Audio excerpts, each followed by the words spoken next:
Здраво, живо, јас сум Димче, добродојдовте во моето ново готвачко шоу.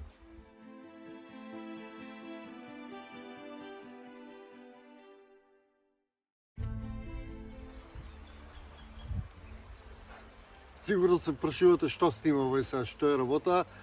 Меѓутоа го снимам ова видео, ќе ви правам чорба од коприва и често добивам коментари што јадам, да се снимам како готвам и слично, меѓутоа јас мора да признам дека многу слабо готвам, а јас готвам граф можеби, леќа и секако мојата најомилена чорба од коприва.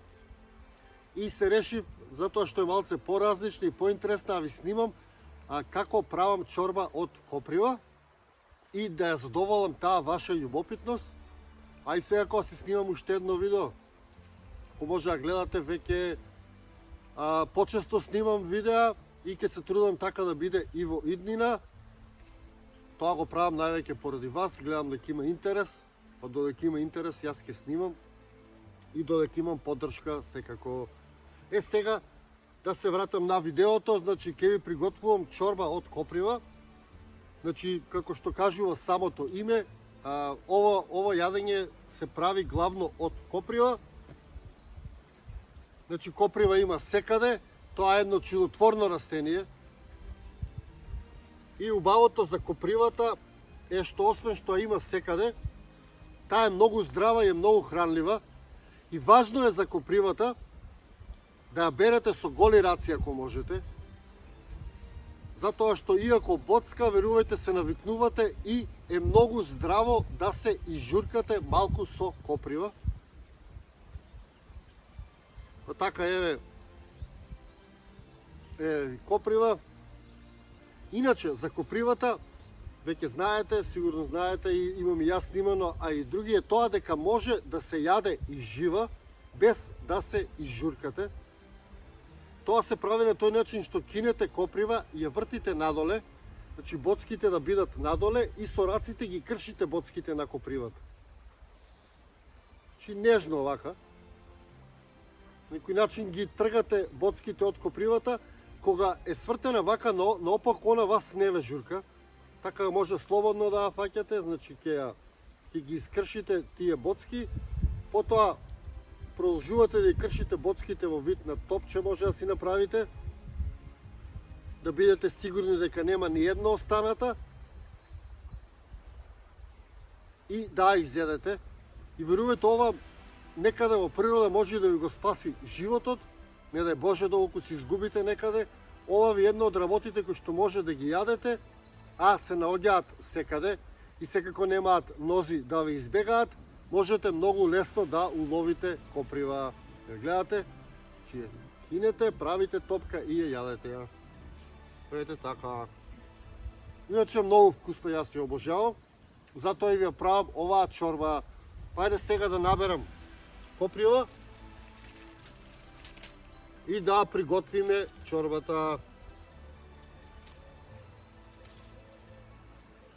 Иначе јас се навикнав да ја фаќам, доколку не ви е пријатно, користете на раквици, меѓутоа секоја можност за контакт што ја имате, да бидете во допир со природата, затоа што од се има некоја корис за вас. Природата ги има најдено сите решенија што ни се потребни.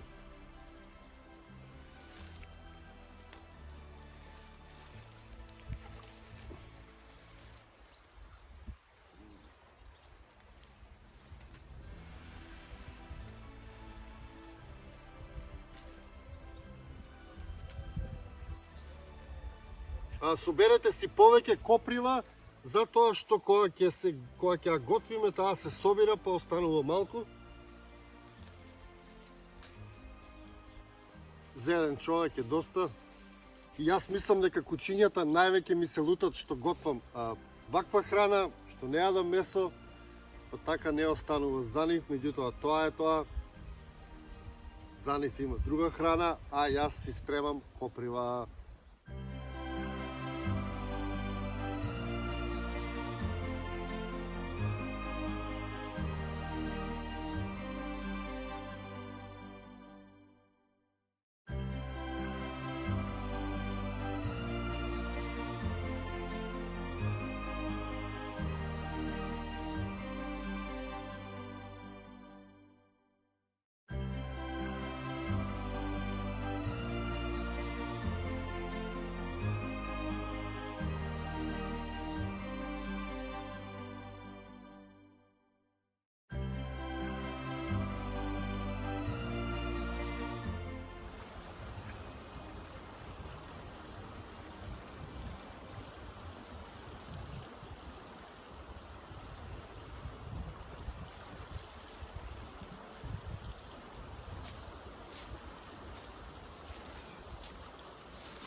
во загреана вода ја додавате копривата. Оваа коприва што јас ја користам е млада, но доколку користите коприва која што има големи листови или стара коприва, тогаш треба да ја исецкате за поубаво да се свари. Оваа чорба е многу едноставна и може да ја правите и само со коприва, меѓутоа јас додавам и печурки. Ова се сушени печурки од минатата сезона кои што јас ги берам. Ова е вргањ, а додавам на сето тоа и домашна тарана за да оваа чорба се згусне малку. А од која ќе додадам и тараната, ја оставам оваа чорба да врие 10 минути.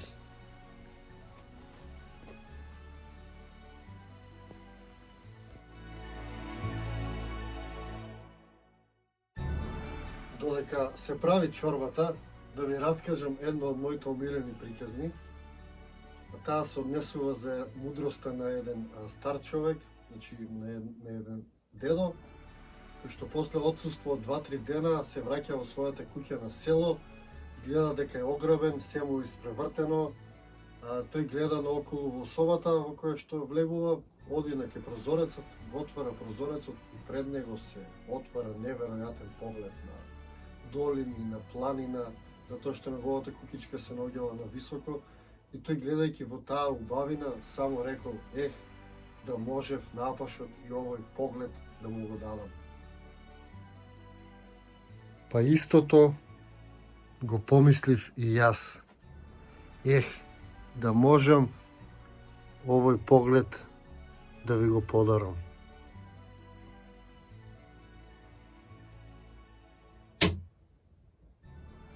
После 10 минути вриење, чорбата е готова.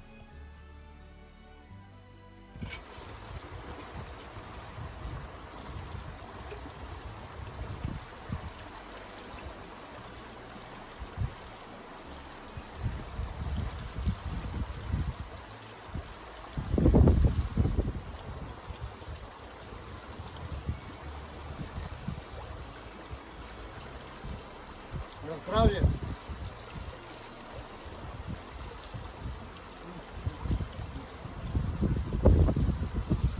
Мора да го пробате ова.